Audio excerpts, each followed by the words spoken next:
strong nonprofits that are doing important work throughout the city. Everything from child care to after school to homeless shelters to mental health facilities, domestic violence facilities, all of the different human services that meet needs throughout the city and help build human potential across the city and ensure that we are letting everybody maximize their full human potential and being good at getting well overall.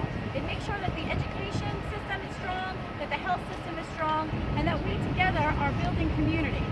So I'm here today because that sector is a silent sector that's operating in the background, doing all this important work, but it is in crisis. There's very little money available for these nonprofits to run their programs. The city spends a lot of money on these programs, but the gap between what it takes to actually do the services and what they're getting paid is too wide. As a result of that, they're struggling, and they're living more and more like those that they're serving in communities. They're living payroll to payroll. Any one event could take them down. We have seen too many nonprofits fail in recent times, and too many more are on the brink. So we need to do something. We need to act. We need to turn the tide and move things in the right direction. What we're trying to do today is talk about the financial needs of these institutions. We cannot solve these big problems of poverty, of child well-being, of mental health services, of homelessness on the backs of organizations that are financially struggling themselves. So that is our message today, that we need to do something, and we have a specific ask around that.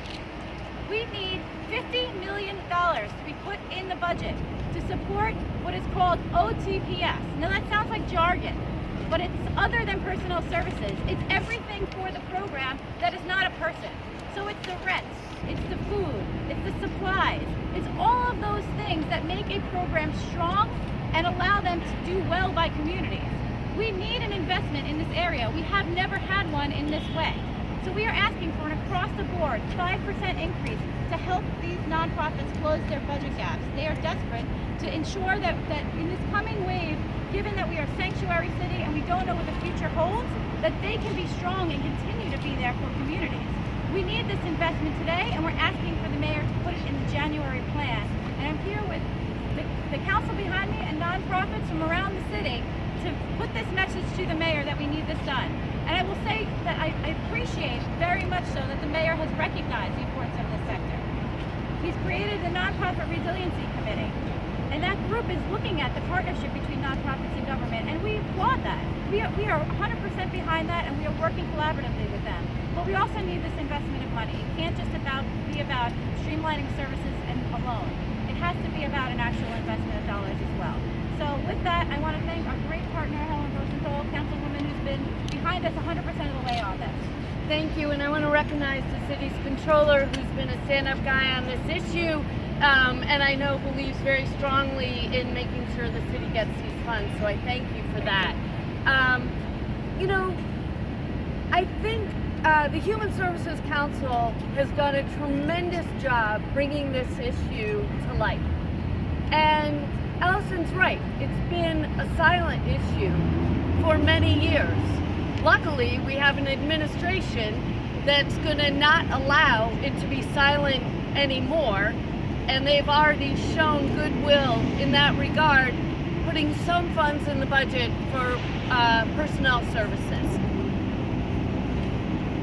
But I think we need to think about our human service contracts in a radically different way. We have a Department of Sanitation. We have a Department of Corrections. We have a police department, a fire department. These are all mandated city services that we all agree need to be funded. We also have a requirement by law to serve the elderly, to serve those with developmental disabilities, to serve adolescents and young children. Because of a technicality, we serve them in a different way. We serve them through a contract. We don't provide the services directly. That doesn't mean that we take advantage of those organizations. We can't let those organizations, the ones standing behind me today, take the risk, the financial risk, any financial risk, to provide those services. We don't say to the Department of Sanitation, go out and run those sanitation trucks, let us know how many runs you had, and then we'll reimburse you. And by the way, every invoice to the T has to be perfect. And by the way, we might not get around to paying you for another year or so. Can you imagine what would happen if we did that to the Department of Transportation? We have one of two choices. We can either bring these services in-house, treat these workers as the city workers that they are, fund them responsibly, or we can continue on the path we're on now. And we can continue to ask them to do the city's mandated services. If we do that, we can't cheat them. We can't find ways not to fund them because, oh, by the way, they get some private dollars and the private dollars can cover for that.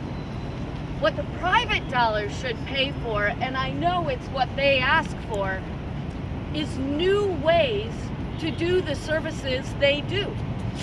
To pay for new techniques, new trials, new equipment, the extra special gems on top of the service. That's what private philanthropy should pay for. Unless we're asking for private philanthropy to pay for our garbage runs, which last I checked, we're not. And we wouldn't, and no one would. It's for that same reason we have to pay our providers as we do our city workers. We have to give them regular salary increases. We have to cover their cost of their OTPS. The basic, simple things. And that's why we're all standing here today and all asking that the money be put in the budget as expeditiously as possible, especially because what happened on November 8th. These are the organizations that we are going to count on as a city to step up and to respond for those who could be hurt during a Trump administration. The city has an obligation to put the money in the budget now. I would guess we could find that money through year-to-date accruals. And there's no reason not to. And to drive home the point, I'm going to introduce the city's controller, who is all over this issue. Thank you very much. Thank you. Well, thank you, Helen, and thank you, Allison, for making a very strong case. And for Brian Kavanaugh, who's here today, he tends to go to the press conferences that we need to have smart conversations about. So I'm glad you're here. Look, I want to cut right to the chase. This is, I believe, and I wanted to be here today, one of the smartest initiatives we've seen during the budget cycle, because this has been the secret that no one wants to have a discussion about. It's called investing in infrastructure to help the nonprofit community that helps the people who struggle in this city. And everybody knows that when you're going and striving to get private donors, everybody, and I don't blame anybody for this, when you give a big contribution to a worthwhile organization, you want a naming right, you want a room named after you, you want to see your name on the truck. It is part of philanthropy strategy.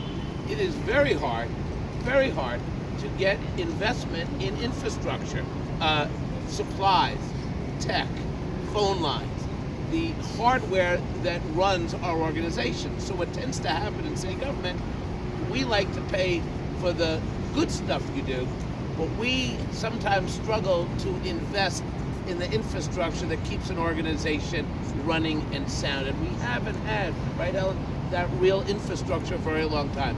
My favorite poster for 2016 is OTPS map. Say, no no justice, no OTPS, right? No OTPS, no peace. Right. We know that, right? But let me tell you something. If we're going to solve the homeless crisis, we need to invest in homeless organizations' infrastructure. If we're going to solve education issues, this is how we go about doing that. And I want to pledge to you as Comptroller during this budget process, we are going to be taking a closer look and making the argument that this kind of investment actually saves money for the city later on. It grows organizations. It's the kind of smart thinking that we should be about. The mayor has put forth a number of good initiatives relating to bringing the nonprofit community together and having this conversation. And I think the council, working with the mayor and our office, that certainly there is money available. $50 million in a budget like this will go a long way. The multiplier impact of this is tremendous. So I really wanted to thank you for inviting me so that we can continue to have this conversation. But this is one of the smart initiatives for this budget process. We invest in our non-for-profits, in OTPS, in rent, tech, supply, food, staff development. We will build organizations. And one last thing, I do not want to see another worthwhile organization go under because we did not think strategically. Thank you all very much for space to be here. No OTPS, no peace. Peace. There it is. No OTPS, no peace. No OTPS, no peace.